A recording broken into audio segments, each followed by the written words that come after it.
Welcome to another edition of Buck What You Heard. My name is Gene. You can reach me at Super Heavyweight. You follow me, I'll follow you back. And Super Heavyweight, goodness, gonna make that an old handle. You can reach me at Buck What You Heard. And I do need to get the handle changed on my lower third, don't I? Anyway, glad to be back. We've been gone for a minute. It's probably gonna take me a few minutes to get back in sync. I'm joined tonight by my co-host, my guy, Michael Pless, who's, by the way, doing a great job with his podcast, along with his co-host, Mark. And you guys are really putting it down. I think you guys are my go-to now as far as information for the Tampa Bay Buccaneers, what they did, what they didn't do, what they could have done. My friend, how you doing tonight? I'm doing great, Gene. It's glad to be back on. Buck What You Heard, and it's the Bucs coming off a win. How about that? Yeah, that's just crazy, man. They've just really been it's one of those things that this team is bipolar. You don't know which team is what team is going to show up, which team is gonna be there. I know for me, just this last 4 games, I'm just disappointed in how they played, and I know that this team has the ability to play better than what we've seen from them. And for them, and I realize it's the 49ers, but still, we saw facets of the game. We actually saw 4 quarters of football, it looked like to me, and something that we just haven't seen from them in quite some time. I think I tweeted this to you, actually, I think it was yesterday or the day before, about how this was our first 4-quarter game of the year. And, we're going into week 13. That's usually not a good sign. So, and now, all the fans are expecting us to beat Carolina this week. And I'm just like, I'm not seeing it. I mean, did you guys watch the game that was in Carolina? I mean, they pretty much took advantage. I know JPP came out today and said, he's watched the game tape. He knows what they're going to do and all that. Well, that's great. But again, you have guys behind you that are not very, maybe you get Levante David back and Justin Evans back, but still, this is a team that is very inconsistent, very up and down. And even in the 49ers game, they're inconsistent from a fundamental standpoint. So it wasn't perfect, but they took advantage of inferior opponent, a weaker opponent that was missing a lot of guys, as were we. But hey, they got the job done. Yeah, and that's what you're really hoping to see. Just what we saw in this game was the Tampa Bay Buccaneers that we expected to see throughout the season, and it just hasn't happened. Now on that front 4, it looked like that was close to the lineup that we should have been seeing throughout the season. In this game, right, where you had Vinny Curry, you had Vita Vea, you had Gerald McCoy out there, JPP. It just that was the lineup that you expected to see at the beginning of the season, and that's what Jason Light and that staff really hedged their bets on, is to have that type of lineup out there to begin with, right? I mean, minus Mitch Unrein, who unfortunately is probably going to have to retire. But, then they bring in Carl Nassib, who's been a huge addition. I mean, that guy's been playing. Vita Vea, again, stepped up big time. I mean, that was really the Vita Vea that we're expecting this whole time. But you had the usual cast of characters. JPP finally got the sack record, which was nice to see. He earned it. That curse or whatever you want to. Yeah, exactly. And Vinny Curry, playing Gerald McCoy. So all those guys in there. That's what we expected to see from the get-go. Yeah. So, and I do want to kind of talk a little bit about this game, and with the Tampa Bay Buccaneers, just what we've seen from him this season. As you mentioned, inconsistency. This is more of the carryover from last year, than that walk-off touchdown that Jameis Winston through to Chris Godwin, all the inconsistencies that we saw, the unable to close out games, that's what we've seen a lot of this season. And, is it personnel or is it coaching or is it both? What are your thoughts? I mean, when you sit back and look at the film and you can look at it 6 ways to Sunday, tape doesn't lie. You see a lot of flaws fundamentally. As you mentioned, I think we talked about this off air. I've seen a lot of missed tackles. I've seen a lot of miscues. I've seen more miscommunication, and this is something that's been a carryover from last year. This is something that you clean up during preseason, and you shouldn't have to worry about it. And just what we're seeing right now, that's just been more of the norm than the exception to the rules. Yeah, for sure. I mean, you go back to the Washington game. Inconsistencies on offense, turnovers have been the big bugaboo for the offense this year. As far as haven't won a turnover battle since this last game against the 49ers. We won 2-0. But previous weeks prior, we've had like 4 turnovers per game, and that's just not going to cut it. Offensively, I think personnel-wise, you pretty much have it. Is your right side of your offensive line, inconsistencies there, and then just bad as far as overall play design, play calling, bad quarterback play, lack of running game, lack of commitment to the running game has been an issue. And then you look at defensively, I think defensively is just a mix of injuries, bad coaching to start the season with Mike Smith, his system. And then you look at just the overall depleted injuries overall to the linebacking core and the secondary. So that definitely hurts. But, I think most of it is coaching because a lot of these guys haven't been developed properly. Yeah. So I have to ask you, with the mix of players that they have right now, and, I don't see how the Bucs get into the playoffs. I know mathematically they're still in it. Just with the way that this team has played, I don't see how they can get that turned around, but I'm not gonna go that direction here. I am gonna ask, is it possible for a coach to come in, a different coach to come in and turn this around? Because I know this has been a question that I've been asked a lot, and I'm just going to put that out there. Is it possible to take this group of players and turn this whole thing around? Yeah, absolutely. I mean, you look at the teams around the league that are doing it. You look at the Colts. You look at obviously the Rams. You look at even Washington Redskins. Trying to think of other teams that are doing it, but yeah, I mean, look at Seattle. I mean, Seattle, again, they have the same coaching staff, but look what they're doing with all the players that they lost. They're still one of the top teams. Trying to think of other teams out there. NFC East is look at the Cowboys. Cowboys are coming on strong. Yeah, I mean, it's possible. Again, rosters only make up half of what teams are. Again, you got to have that other combination, which is coaching and X's and O's, leadership.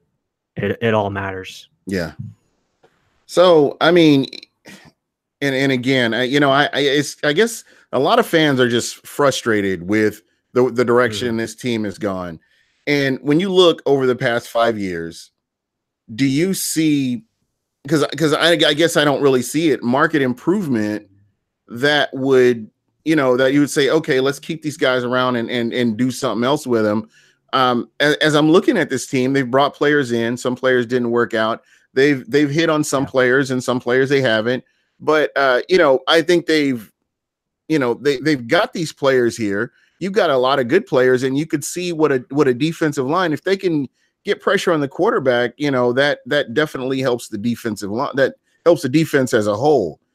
Getting Lavonte David back is going to be huge. I mean, for the Bucs to do what they did and not have Lavonte David, it's going to be really great to see him back in the fold. Hopefully that he will be able to play on Sunday. Same with Justin Evans. I mean, you really don't appreciate some of these players until you're playing a game without them, and you see just how valuable they are. Have we heard anything about Kendall Beckwith? Is he and somebody else that we could potentially see, or are they shutting him down for the year, or what have you heard about him? They actually put him on IR, so he's going to be out for the year. Okay, but I mean, as far as I know, I mean, he's pretty much healthy. I think they just extra safe with it and bring him back for next year. Yeah. So, so I guess we'll just kind of have to wait and see what happens with that. So, just kind of going back to the Niners game. When you look at this game offensively, what were some of your takeaways from this game offensively? I mean, and I'll give you mine. I want to, you go first, and I'll give you mine and what I saw. Well, offensively, I thought they did a good job of really utilizing Jameis's strengths as far as the quick passing game. I thought they didn't ask him to do too much. I thought he did a good job. Really, Jameis, I thought, just did a great job of really taking over and trying to make plays, but also be smart with the football, if that makes sense, as far as getting outside the pocket, making throws on the run, not forcing the issue, which was really good of him to see. Really, taking sacks when he needed to take sacks, get rid of the football, using the checkdowns, just really keeping the chains moving. So I thought that was good. There's some good things as far as the run game goes. I like the commitment to Peyton Barber. He did get 18 carries again. The yards per carry wasn't there this week, but that's okay. I thought the commitment there was pretty good. Trying to think what else. I thought, Mike Evans again, stud, over 1,000 yards again for the 5th year. Probably could have had a touchdown on that long pass. He should have stayed in bounds, but that is what it is. But yeah. For the most part, I thought offense did a good job. I mean, no turnovers. That's you can see what happens. They scored 27 points. Special teams, the kicker, Santos, looks money so far. So hopefully he can stay that way, and we can have him for a long time. Don't have to worry about kicker forever. That'd be nice. But yeah, I mean, overall, I thought it was a solid game from them. I mean, besides the Deshaun, not really giving effort much on those pass attempts his way, but that's a whole other story. Yeah. I know. Yeah. I know for me, Chris Godwin, I like that they're getting him more involved. I would like to see them get him even more involved. Cameron Brate. Yeah, absolutely. I think we're going to see that, especially in years to come. But Cameron Brate, I liked how they utilized Cameron Brate. And my guy, the guy that gets my game ball, is Adam Humphries. He's a guy that, we call him the Lazarus man because everybody writes him off as dead, and he continues to rise up. I realize a lot of people are frustrated because Hump is out there on the field when they think that Chris Godwin should be out on the field. It's one of those things, he makes the most of his opportunities. He's another one of those guys that you think of the Keith Tandys and the some of your other players that when they get out on the field they try to do the most that they can, and that's kind of what we've seen from him. So I'm appreciating what he's doing. I know a lot of people would rather see their guy on the field, but if it's leading to wins, if it's moving the chains, if it's keeping my offense on the field, that's the guy I want to see on the field. So again, I've been real happy with him. I thought that, some of the play calling, I think the one frustration that I had, and I love the point that you brought up, they brought Auclair out on the field, and automatically the opposing defense knew what they were going to do. And that goes back to what you were talking about with coaching. And it just popped in my head. I had to bring that point up because it was very frustrating. I mean, even I knew what was getting ready to happen, before anything, before the ball was even snapped. So, the fact that the Bucs were able to overcome some of the coaching deficiencies, I thought they did a great job. And to your point, I love the commitment to the run. That's something that I've kind of been looking for through the season. I know that this is a passing league, but to have another option, at running back is kind of nice to complement this high powered offense that we're seeing. So again, it's just one of those things, and I think they've made the most of their opportunities. Yeah, for sure. I mean, and go comment. I mean, you look at our first drive, the 3rd and 1 is in there. San Francisco knows the play, stuff it. Yeah, I mean, it's just becoming too obvious. There has been times, I mean, even Claire caught a ball in this game. So there's times where they bring them in there and they actually pass out of that formation, which is good to see. So maybe they're learning, but yeah.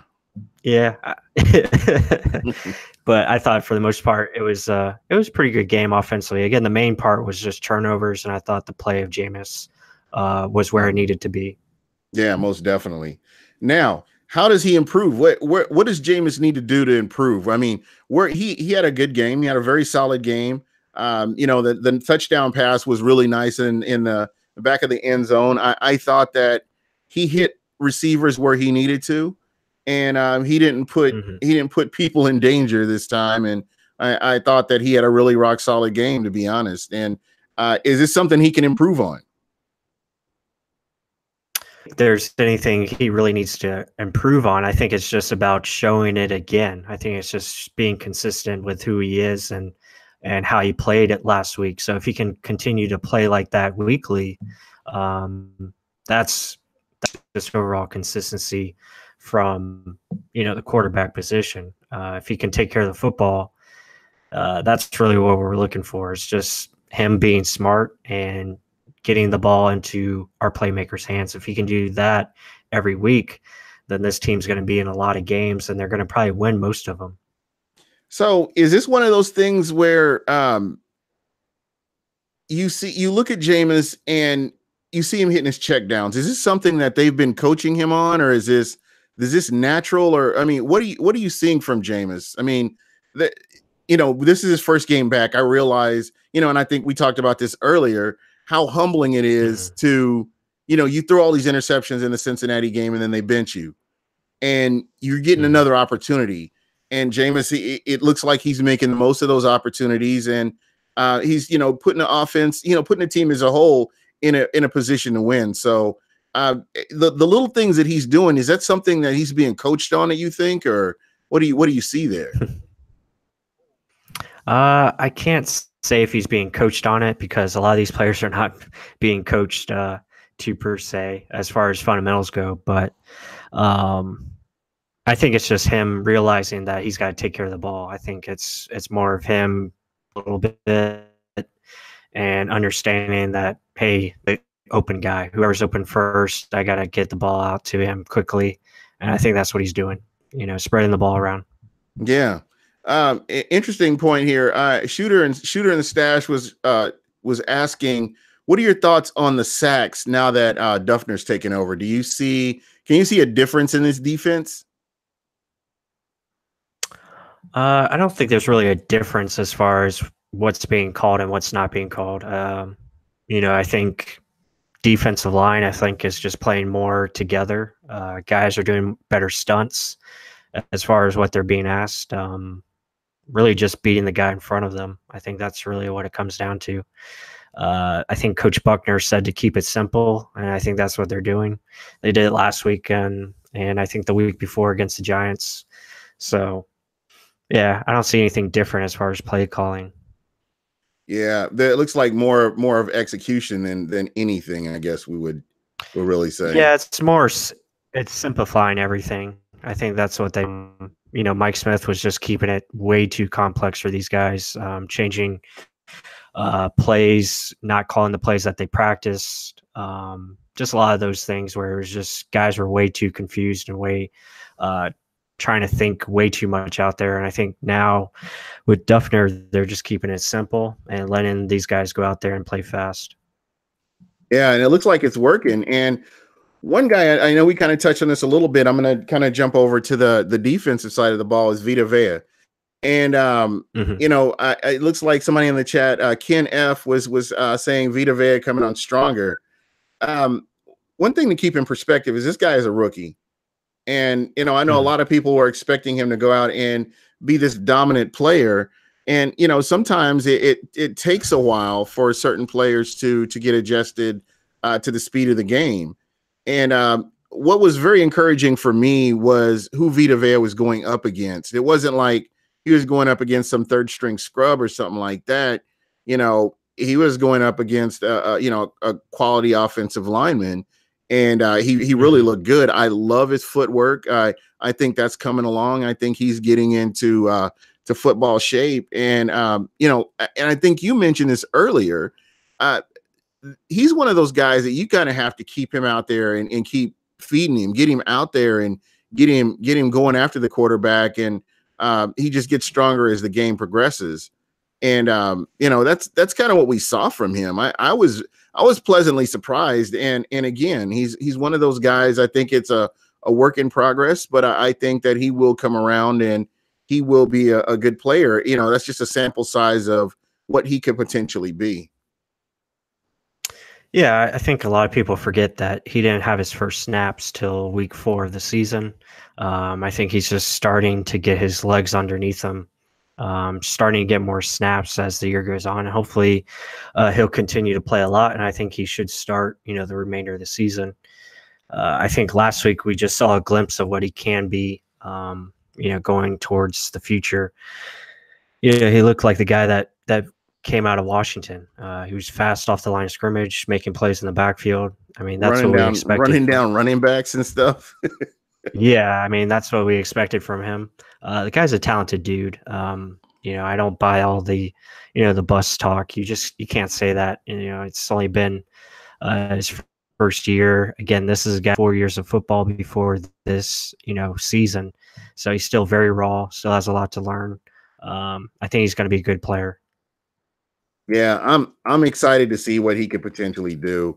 I really liked I like the play at JPP. Here's another guy that really, he has been a huge addition to this defense, and you can't help but just be in awe of what he's doing. Playing at this high level at this stage of his career.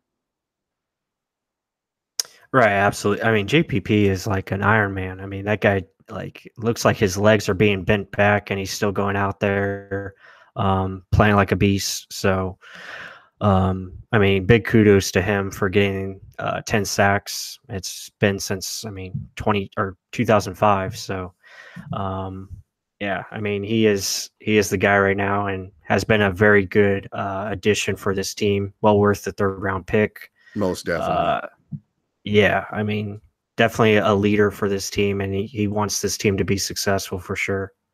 Yeah. Yeah, and as we're looking at this defense, was there any other players that kind of stood out to you? Players that you're looking forward to seeing for years to come, or um, do you see, players that you're like, man, maybe we need to really reconsider, moving forward? But I'm going to start with the positive. Give me that one player that you've been watching, especially like in this game that kind of stood out to Mhm. you. I mean, you have to start with Jordan Whitehead. I mean, that guy is There you that's go. that's our dude at Real Buck Stock. We liked him way before he was drafted by the Bucks. I Very high on remember. him. So that guy, I mean, he's a stud. I mean, he's pretty much a corner playing safety, but he can also hit like a safety. Um, Yeah, we saw I that mean, when too. you yeah, yeah, when you can man him up against a George Kittle, and he pretty much shut him down. I mean, when he was manned up against him, he pretty much took him out of the game. Uh, Led the team with tackles with 10. Had a couple pass breakups. I mean, the guy's just everywhere. Yeah, he's small in stature, but really reminds me of a Bob Sanders. Just fast, aggressive. Hits you with power, but also can make plays on the ball. So yeah, he's the future safety for this team. That's why I didn't get really down on the whole Derwin James versus Vita Vea thing. It's like, no, we got a good safety and Jordan Whitehead. We have a good safety in Justin Evans. Those guys are going to be really good, especially when they have guys in front of them that are doing their job consistently. They're going to be even better. So Yeah. Yeah, most definitely. And then you talk about next year, and this is what I'm really hoping that they can really shore up that defense. I mean, as far as what plays they're calling and what they're doing, because you've got Quan Alexander, you've got Kendall Beckwith, you've got Levante David, you've got a good linebacker core. You just didn't see the best of them this year. And again, Right. I stand by them. I think they are a great linebacker core. I think what they were able to do when you have everybody healthy, I think that this could be, somewhat of a decent defense. If when you consider that the offense for the Tampa Bay Buccaneers is the strength of this team. Yeah, for sure. Yeah, I mean, you look at just the overall group of this roster. Going back to Jason Light first beginning here, you can see where the emphasis was. The offensive coaching staff that was brought in, uh, definitely an emphasis on the offensive side of the ball, and that has shown in the drafts. Not really drafting defensive linemen, which has been his big mistake. Drafting a kicker in the second round, obviously that hurts. So just some of his downfalls, but then you look at his successes as far as bringing on in offensive talent like a Jameis Winston, like a Ali Marpet, a Cameron Brate, undrafted, Adam Humphries, undrafted, Peyton Barber, undrafted. You look at OJ Howard, you look at Mike Evans, obviously his first draft pick. So obviously the emphasis has been on the offensive side of the ball. Now, over the last couple of years, he's tried to add some more defensive pieces. You get a Quan Alexander, you get a Kendall Beckwith, Justin Evans. But then again, some of it hasn't panned out. You look at the Vernon Hargraves, the Noah Spences with the injuries and such not. But can that be attributed to coaching? Absolutely. Some of these guys just haven't been put in the right spots to be successful. Doesn't mean they're not good players. Maybe they're just not there yet. Again, most of these guys, it takes 3 to 5 years to really figure out what these guys are going to be as far as football players. It's just, that's what it is. Again, some of the time when you have the right coach and right player, you can have these rookies that come out of nowhere and break out, like at Alvin Kamara. Alvin Kamara with a Sean Payton, that is a perfect match. You look at it, Derwin James, what he's doing with San Diego, that's a perfect scheme for what he wants to do. Right. Again, a lot of it's just about right situation, right coach, right player. All that has to come into factor. So I think overall the roster is in a good spot. I think some of it you have to add to it. Obviously, on the defensive side of the ball, that has to be the emphasis, because you look at the offense, it's pretty much set. Outside of the right tackle, right guard position, that's where you could use upgrades. But yeah, I mean, there's a lot of talent on this team. It definitely does not lack talent. Yeah, and you bring up a great point when you talk about the offense versus the defense and how the general manager addressed all that. I look at this team, and I think we talked about this before the season, I think we got into the draft. Just how Tampa has neglected the defensive line. I mean, they've thrown free agents and they've thrown a few draft picks at it since 2003. They've really never sat down and said, "Hey, let's get somebody in here." You look at the Ravens. The Ravens damn near drafted defensive linemen every draft, even if it's a bottom of at the bottom. They're always bringing people in to try to compete with some of these other guys that are out there. So it's something that I know that Jason Light's aware of, and I'm sure that he'll address that as well. I guess right now you kind of have to wait and see how this season's going to play out before you. And I know I kind of talked about it a little bit earlier. Wait and see how the season pans out before we go into what's going to happen. I know somebody in the chat had asked about Deshaun Jackson.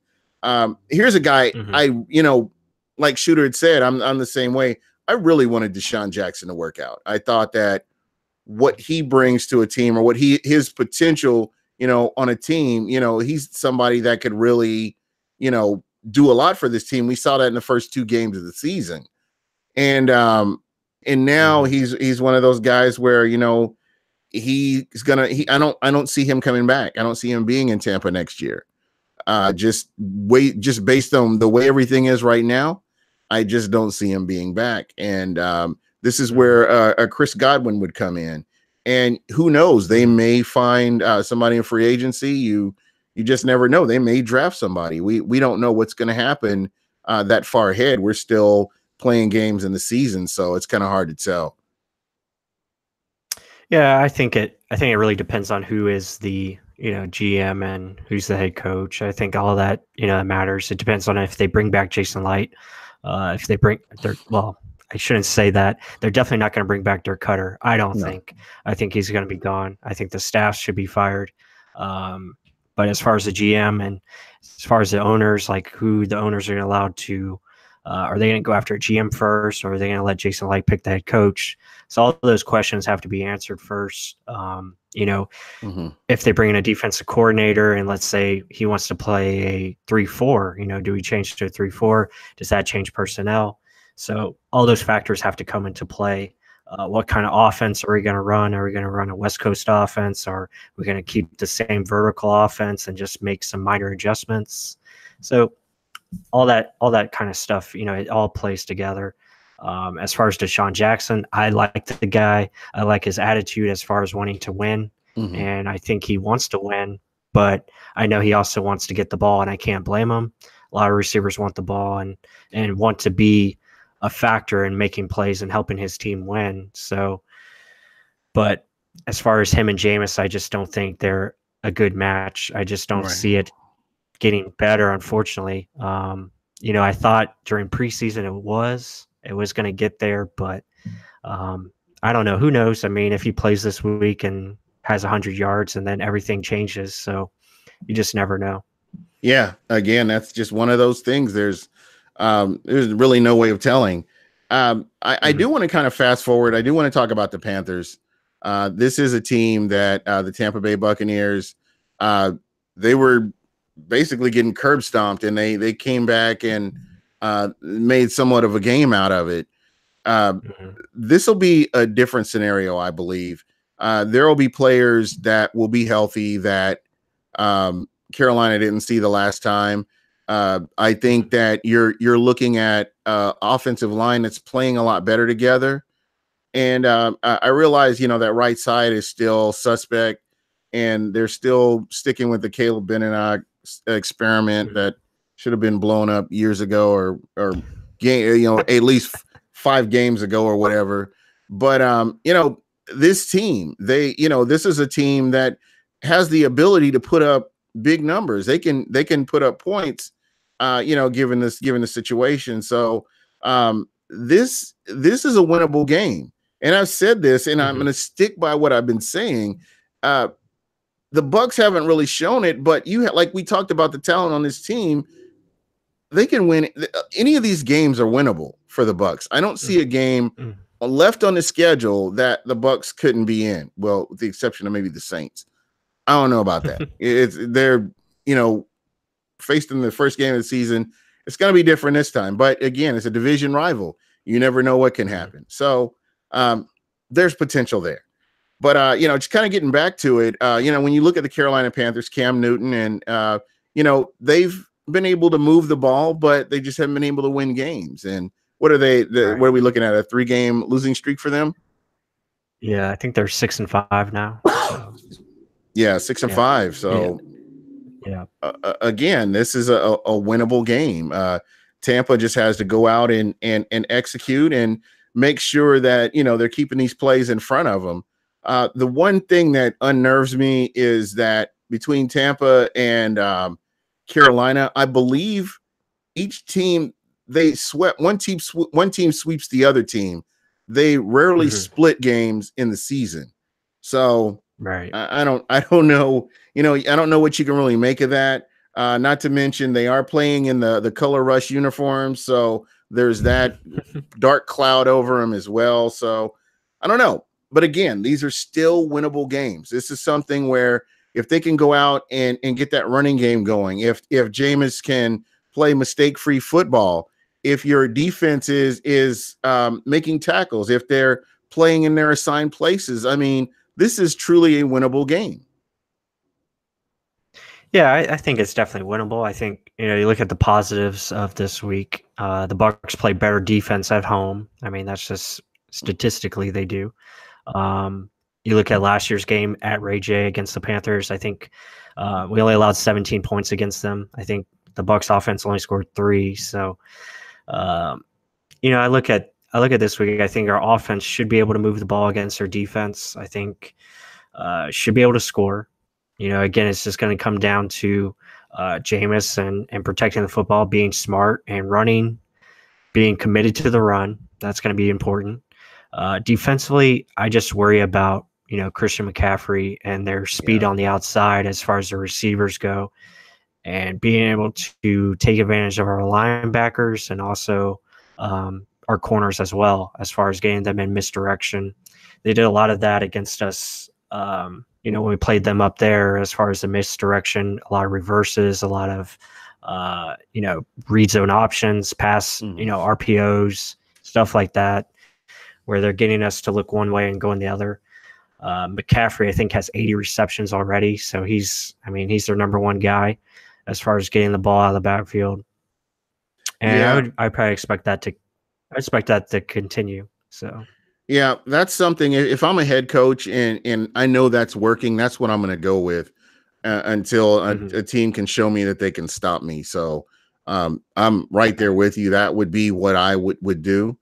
But again, I believe that this team, just looking at this defense, if they can just stick to the fundamentals, wrap up, make those tackles, get a loss for 5 rather than a gain for 15. We continuously see that where you got somebody dead to rights and you can't make that tackle or make that stop. That's what keeps Cam Newton on the field. And here's a guy that you have to hit him. You have to, if you tackle him, he has to end up on the ground at some point. I mean, that's just what happens with him. And I think if you rattle him enough, he will be on the sideline and with the towel on his head, like, normal. So, it's just one of those things, Cam Newton is Cam Newton. And what you saw from Cam Newton, 5 years into his career is what you're seeing from same thing now.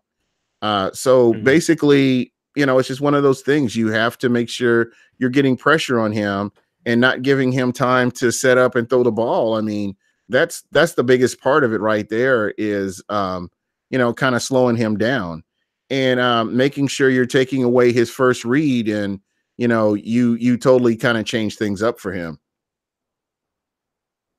Yeah, for sure. I think if the Bucs defensive front can hit Cam like they did against San Francisco, like they hit Nick Mullins. I mean, if they can hit him like that, they definitely have a chance. Obviously it's going to be coming down to stopping the run, but I mean, we're going to have to be gap disciplined. We're going to have to be saying what we do. So I don't know. I think this game it's going to be a toss up, but I just think the Panthers and their ability to, run the football, but also get the ball out in space to their playmakers, I think is going to be an advantage. It's going to be trouble for our defense, especially if Carlton Davis is out. I just going to be tough. This is a team that Jameis struggles with mightily. That's just been his issue. Usually has a couple turnovers, but if he can play like he did last week, then we definitely have a better shot and a very good chance of winning. Yeah, and that's the one thing that really sticks in my head is Jameis has struggled against the Carolina Panthers for whatever reason, and I can't explain it. I think the one game that they won, it was more runs. I think there were more runs than anything. I just don't think his throwing was on display too much. So again, like you talked about gap discipline, they have to stop the run. They have to stop these plays where the ball goes. I mean, that's going to be huge too. You can't let them get yards after the catch or yards after the carry. It's just you have to stop that. I mean, that's going to be very important, and just discipline overall is going to be very important as well. Yeah, for sure. So no, I agree. I think I think also, just overall, being good on third downs, scoring in the red zone, obviously, all those things are huge. But, Mhm. just looking at a matchup standpoint, obviously McCaffrey versus our linebackers. And then on offense, I think it's going to be, getting the ball to whether it's Mike Evans or Cameron Brate, finding Mhm. those guys and making sure Jameis is doing what he did last week. I mean, taking the check Mhm. downs, hitting Adam Humphries, uh, not trying to force the ball downfield.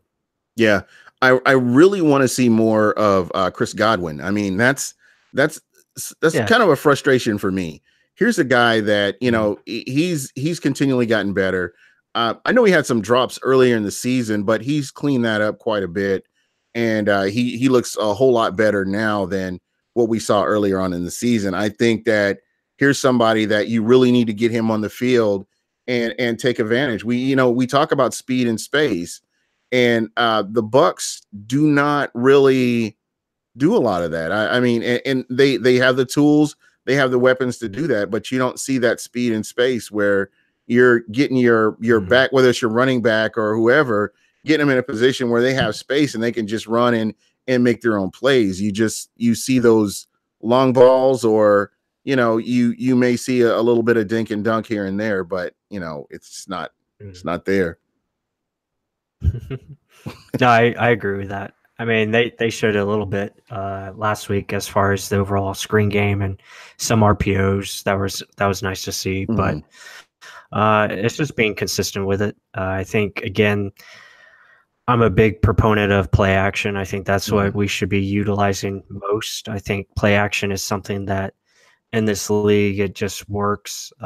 You see the teams that are most successful, the Rams, the Saints, the Kansas City Chiefs, they all use Yeah. some type of play action. Every play that is designed, it has the illusion of run. And that is something that is just so big in this league now. And Mhm. anytime you can have the illusion of a run play and you're going to throw it, I mean, it makes the defense break. Uh, and it's something that needs to be utilized more consistently. I think the Rams do it the best. Their formation pretty much the whole game, and I mean, that's all they do. You look at the fans that want a Lincoln Riley from Oklahoma. Mhm. I mean, that guy just does the same thing over and over again. It's just simple play actions with illusion of a run, yard pass that goes for 50 yards because the defense is sucked one way and he's going the other. That's pretty much what it is. I mean, that's what the Panthers do. That's what they're going to do against us. So we have to be prepared for it. It's going to be tough. Yeah. Yeah, I totally agree. This is not going to be a cakewalk at all. But again, I stand by what I say. This is a winnable game. Kind of going back to your point about play action, the one thing I can appreciate about Jameis Winston, he does a great job selling the play action when the defense is clicking and everything is going like it should. He's one of the best that I've seen in a long time, that he can sell the play action. So here's a guy that I'm really hoping that this is that game where he has himself together, and he can see the field, and don't rush in anything and don't put the team in a bad position. But just consider, hey, maybe we may have to punt it. Maybe we'll get the ball back and do what we need to do, instead of trying to get it all done on that play. But just take what the defense gives you, and that's what we're going to need to see from him. Yeah, definitely. Because I mean, the Panthers they play a lot of zone defense. They're gonna drop their linebackers back, so you're gonna have your running backs open for 5 to 6 yards every play. That's something that he's just gonna have to take. That's why I see like Adam Humphries, I think Adam Humphries had the big game last time we played them because he was open a lot short. So I think that's what you'll expect to see this week from Jameis. Utilize him, Cameron Brate, Chris Godwin, guys like that on intermediate routes, short routes.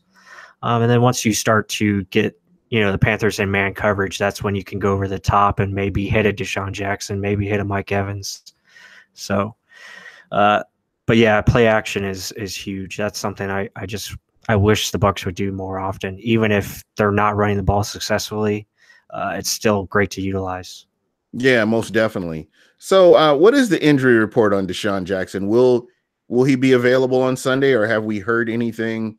about that? He's got something wrong with his thumb. Apparently, I think he put a brace on, so he's probably going to play. I'm sure he'll give it a go, but we'll probably see more Chris Godwin, I would assume. Yeah, most definitely. Okay, well, that's that's pretty nice right there. So, one more guy I was going to ask you about, and I just haven't seen enough of him. Sean Wilson. Have they like pretty much shut him down, or are they Yeah, not? he's on IR. He's on IR as well. Okay, He's on see, a I missed yeah, that one he's on right IR. there. Yeah, they brought up the other running back, Dari Yeah, Agambule. and then they ended up cutting him, right? Or I think so. I'm trying to remember. And I apologize. I'll be back. I'll be back up to speed next week. I promise. But yeah, that's so It's all good. yeah. And so just kind of looking, at the team, as a whole. I think you've got a lot of people that are getting healthy at the right time. It's good to have Levante David coming back and Justin Evans, Mm-hmm. and we can see just how much Justin Evans has been missed. So there's another guy out there that I can't wait to see playing, and I think he's brought a lot to this team so far. Mm-hmm. Yeah, for sure. It'd be nice to see him and Jordan Whitehead, see what they can do to close out the year. And as Whitehead gets better, I mean, that's just going to make Evans' job easier. So, yeah, I mean, they're getting healthy. Again, this is going to be a tough matchup. So, like we said before, it's just going to be, can you play better than you did last week defensively? Can you do the things, you need to do, stopping the run, hitting Cam Newton, things like that, maybe forcing turnovers like we did last week, which was amazing. Protecting the football on offense. So it's just little things like that. If they can do that consistently and do it for 4 quarters, yeah, sure. Yeah. They can win. Yep. Yeah, so this is going to be one of those games right there. And then, let's see, Tampa has the Ravens are behind, or after this, or the next week, or no, after this week they have the Saints, which I will be at. I'll be at that game, and they'll probably get blown out. But and then they have the Ravens, and then they have the Cowboys. Okay, that's right. The Cowboys on Christmas Falcons. Eve. Yeah. Yeah. So that should be a really interesting game. Again, this is one of those games where the Bucs could be. You think they could end up with? You think they could end up at 8-8, maybe? I think a realistic scenario is probably 6-10. I don't see him. I don't see him being Baltimore. Saints probably not, just because of what we did against them week 1. I think the Saints are going to come out pissed and probably tear us a new one. Yeah, Sean Payton. Cowboys, I think, could be a close game, but I think their defensive line is just too much. They'll probably beat us. Falcons, I could see us winning. But yeah, I mean, so maybe 2 wins, maybe 3. Again, I don't expect us to win this week. If we do, then that definitely changes things, and maybe you can go 7-9, maybe 8-8 if you get lucky. Yeah. So. Yeah. So again, but like I said, they're all winnable games. I mean, well, except for the Saints. I go back to the Saints. I don't know. I just based on what they've been doing. I mean, recently. I mean, that would be a shocker if they did. If it happened, any given Sunday, I guess. The only hope is like we beat the Saints the last 2 times at Ray J. So that's the only positive I think you could put out of that one. And plus Drew Brees struggles. He struggles at Ray J. So that's the only really silver lining. Yeah, that's very true. Very, very true. Well, we kind of touched on a lot of different things, and just kind of getting back in gear. Again, I apologize. I've been out for 2 weeks. I know we had the holiday last week and the week before with my working situation, but I'm back. I'd be to work at 4:00 in the morning. I get out there and make it happen. But I wanted to make sure that we got back out here. I missed being on with Pless, and again, you have so much information, and again, if you guys aren't following him, please follow this guy. This is a guy you need to be following, especially for the draft. I know this is early to say this. You can continue to hear me say this. I've been saying this for years. Listening to him call the draft is incredible because he's spot on. He may be a pick off or something like that, but he's spot on the majority of the stuff that he's calling. And you get a great appreciation if you're just like watching him in Twitter, or like me getting to text him and Mark, and just listen to them guys. I mean, they do a great job, and I really hope as things progress that they build a bigger following, because they deserve it, man. I mean, they put out great content.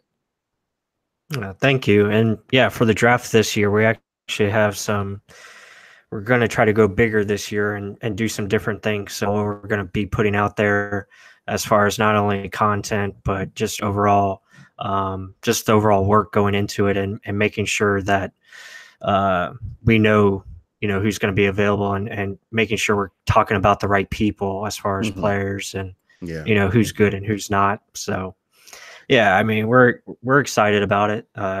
And yeah, draft time comes. That's definitely our strength. That's something we look forward to. Just the off season in general. Unfortunately, that is something where we spend a lot of time on, because really that's the highlight for the Bucs, the last couple of years, unfortunately. So yeah, and I think tonight you gave me some insight, as far as this team, and no matter who the coach is, a coach can come in here and turn this around. It's just putting people in a position to succeed, and we just haven't seen it, and that's what's going to need to have. That's what's going to need to happen. So it's just one of those things that let's. I guess right now, pretty soon there won't be football, so I guess we'll just have to sit back and enjoy the rest of the season as much as we can, and just hope for wins. Absolutely. That's what we can do. Sure. I mean, and like you said earlier, it's about getting the right guy. You look at these teams that are basically successful. Colts are the biggest instance. Like, they're not a very talented roster. Again, Andrew Luck is playing lights out.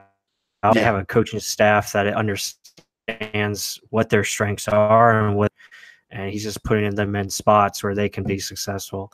That's what it is. I mean, it's nothing rocket science or anything of that nature. It's no figuring out formulas or creating new atomic bonds or anything like that nature.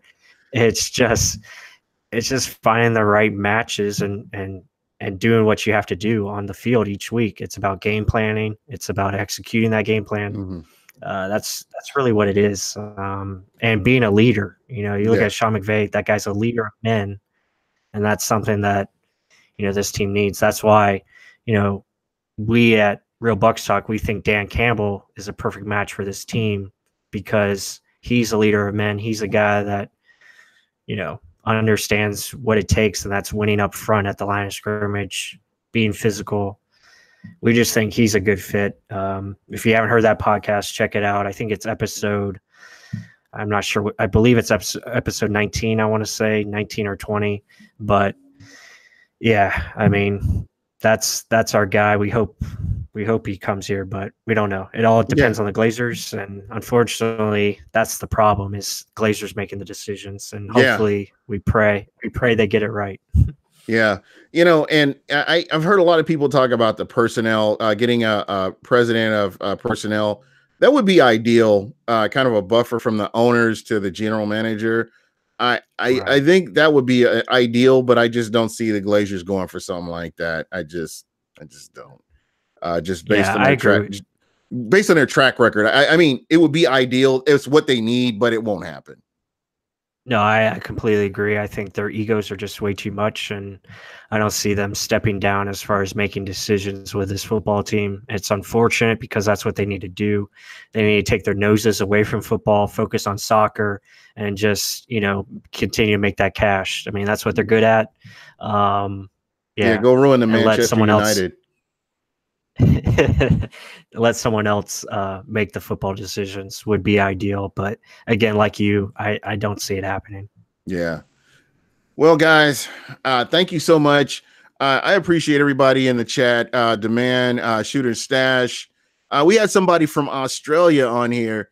Beaven Kerr was talking about Santos, the kicker, and how what a great job he did. And that's, you know, he's been spot on, man. I'm happy for that. Shooter and Stash, as usual, you know, you're appreciated. And, you know, be sure if you're not following Shooter and Stash, make sure to check them out on Twitter. They have some really great content. Going into hockey season, you'll see a lot of Lightning content, and you know they're great. Good day. Yeah, Ken F, thank you so much. And I know that a lot of people have not, you know, we're kind of missing some people, but we haven't been on for a couple of weeks. But we're going to get back on track and really get on there and, you know, try to get some more content out there. But in the meantime, Michael Pless, tell everybody how they can get a hold of you and your podcast. Are you doing 2 times a week or once? 2 times a week. We're gonna have another episode, I think, on Friday, dropping. But yeah, easiest way to find me is on Twitter at Real Bucs Talk. Pretty much everything, all the content, you know, it's all up there that you want to find. We pretty much share the podcast on there. Pretty much every time it's dropped, it's shared on there. But you can find it on iTunes, Podbean, Google Play. It's at Real Bucs Talk. Very easy to find. We have a website. I haven't been writing in a while, so I want to get back to that. I want to start writing again. That's going to come in time. I think I'm probably going to start once the off season hits and just start fresh and really get going that way. And just, you know, keep it going. Again, we have a lot of new things that we're working on. Again, like I said, we're going to have YouTube content coming. We're going to have a lot of new things that are going to be on the way. Trying to get you know, people to call in. That's something that we're working on.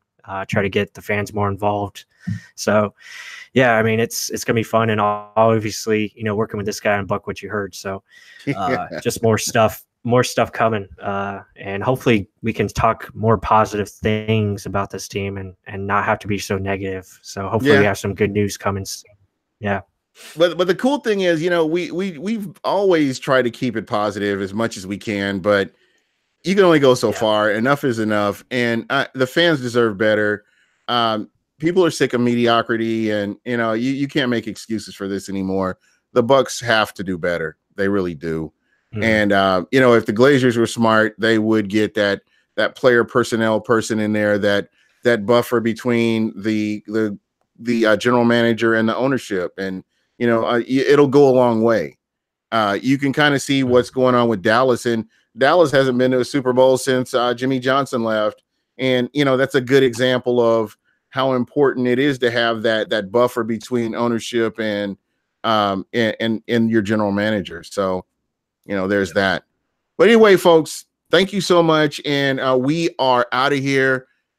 Enjoy your day. Enjoy the weekend. And let's go Bucs. Come on and beat them Panthers.